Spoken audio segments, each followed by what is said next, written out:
Hey guys, week 5 update here. I think it's week 5, kind of losing track of it.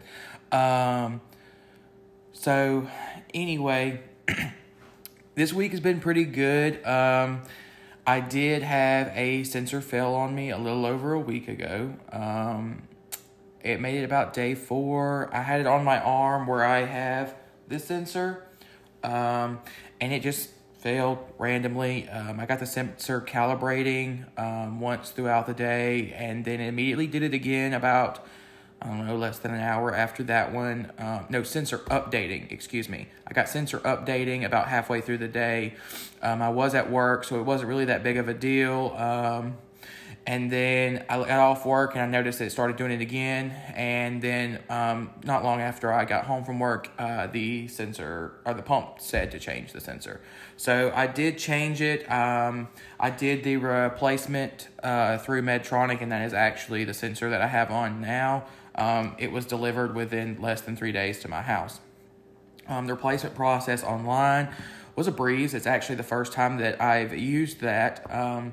So I guess that kind of gives you guys a time frame about how much I don't do replacement sensors. This was my first one with the 770G, and I might have lost one more at the beginning of this year with the 670G. It doesn't typically happen for me very often. I do place my sensors myself on my arms. Most of the time I can place them and get them all set up one-handed. Sometimes I do have some help. It just kind of depends on if the sensor's being a little pain trying to get the adhesive tape off to get it to stick and then the needle removed. But as far as placing it, I do that myself. So I think I reach over with my inserter and I constantly place it in the same area, which is good for me. So it could have just been some scar tissue with that sensor. I did move the sensor to the opposite side of the body on my thigh instead of my arm, and it went the full week without any issues. So I'm hoping that that was just a glitch with that sensor and everything's going to go good. If you're following me on my Justin the Diabetic Facebook page, you will notice I shared some screenshots last week. I was within 95% most of the week, which was pretty impressive. I hit 100%, I believe, 2 or 3 times. And I was overall very well impressed with my 770G. Throughout the day, I was eating. I might not have eaten, or I would have had a glucerna. I had something small, not too carby, to keep me going throughout the day. And then in the afternoons, I would eat what I want. I've noticed that I've been experimenting, and I need to bolus for my pre-bolus for my meals about an hour before I eat. That's typically how that's been working. And so far, it's been really good. It's how I've been able to maintain 100% in range. Occasionally, the couple times I lost the 100% in range, it had been a couple hours after I eaten, and I thought that the carbs and stuff from dinner had wore off, and I had went to bed for the night with about a 120 or somewhere around there, and I get woken up a couple hours later with a 200, and that kicks me out of my 100%. So that's very upsetting, but it's a normal day in the life of a diabetic, so I'm not too upset about it. I have been off. I haven't done too much activity, and I've kind of been grazing around the house, so I'm hoping to get back on track when I go back to work in a couple days and get the 100% time in range back. One new development for me this week. Some people were recommending in a Medtronic Facebook group a different bag for the Accu-Check Guide link meter. It is actually, I believe, for the Omnipod Dash. I ordered one just because I like to keep my extra lancets in here, just in case I change those out. And I actually like to keep my insulin with my meter most of the time, so that way I don't forget it. I do have extra supplies in my car, at work, and at home. So if something I had to malfunction or something had to be changed, I do have supplies in those areas. But the insulin I like to just keep with me. So this bag has the zipper for my lancets. It has the holder for the lancet device. It's a tight fit, but the Accu-Check Guide test strips fit right here. If you see this little gray area, You're going to love it because it is a test strip trash can. So you can slide your test strips in there, and then on the back side it has this Velcro piece. So when you get ready to dump it, obviously you have it closed. You can open the Velcro, and you can see I've got some, get in there for you guys, test strips. So I try to keep it a little loose on the back side, so that way they'll easily fall in there and not go anywhere. You've got a little elastic cubby here for if you wanted to do a keep a granola bar or anything in there if you get low all the time. I keep a little, it's actually a Chipotle napkin, so that way I don't wipe the extra blood off my finger on my clothes. I can just tap it on the napkin and do that. The AccuCheck Guide Link Meter, this case comes with a little Velcro piece, so you can stick it whichever way that you want it. I like it towards the center because I got plenty of room to test with it. So, and then you do have a cubby in the top if you needed some extra storage. But give you guys a good overview look at this. It does come in, I believe, 4 different color options. This one is the adulter version that I thought.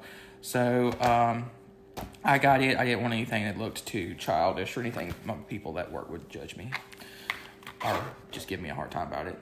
They understand that the life of diabetics. It does have a hook on it, and I believe it had a strap or a way to clip it. I put that in a box. I didn't use it. I typically stick this in my backpack or tote it around with me. So I really do like that. I've been using it for a little over a week. I believe it's $19.95 on Amazon. And I can find the link and put it in the description below for you guys. That way you guys can check it out. Other than that, things have been going great. I haven't noticed any issues with the MiniMed Connect app. I do wish I could figure out how to make that the app notifications go through the Do Not Disturb on the iPhone. My shift work hours just got changed. I do use Do Not Disturb because I'm currently having to wake up for my day shift and go into work at 3:50 in the morning. So I'm getting up at 2:30, and I don't want to be waking up at 8 o'clock at night because somebody is going to text me or something like that. So I'm using Do Not Disturb. I wish I could figure out how to get around Do Not Disturb for the MiniMed Connect app. That way I could get those notifications and wake up. The nights that I do not use Do Not Disturb, I notice that my iPhone wakes me up a lot more. I do have an iPhone 12 Pro, and I'm using Apple's MagSafe charger. It's stuck to my nightstand. So the way I stick my phone is I just keep the speakers pointed towards where I'm sleeping, and that helps wake me up a lot more. Than the pump vibrating around my waistline or up on my upper chest where it's currently at for my sensor on my arm. So I think I've got enough of you guys subscribed. I've got about 33 now. I'm very excited. Thank you guys for subscribing. I would like you guys to comment questions on the bottom of this video if you want them answered or you want to ask me anything. I mean, it's whatever. I do this for you guys. I'm not getting any benefit from them. I do think that my group speaking has improved a little bit since I started doing this, which that's kind of fun. But I want to be able to try to answer your guys' questions. I've gotten some comments from people thinking about switching from another insulin pump to the Medtronic, or thinking about leaving Medtronic altogether with their 670G and going to somebody else.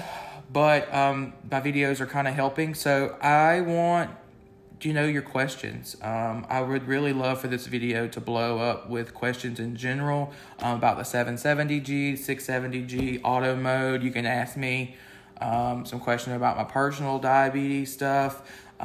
Just remember that we're all different. And that's the one thing that everybody has to remember with diabetes is we're all different. We're not the same.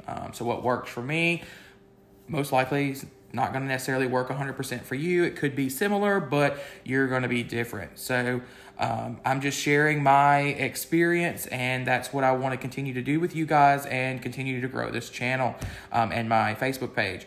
So if you're not already, please like this video, subscribe to my YouTube channel, and go find my Facebook page, Justin the Diabetic, and please like it. That way you guys can stay up to date with all of my current Medtronic things and diabetes stuff.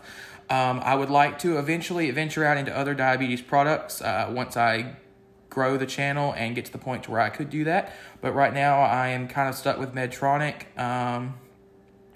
Not necessarily that's a bad thing. I do enjoy it. But I do want to get to the point to where I can kind of explore some other things and be able to provide my feedback with those. So until next time, I hope you guys are having a wonderful week and enjoying this crazy weather that's been going on. And I will touch base with you guys later. Have a great day. Bye.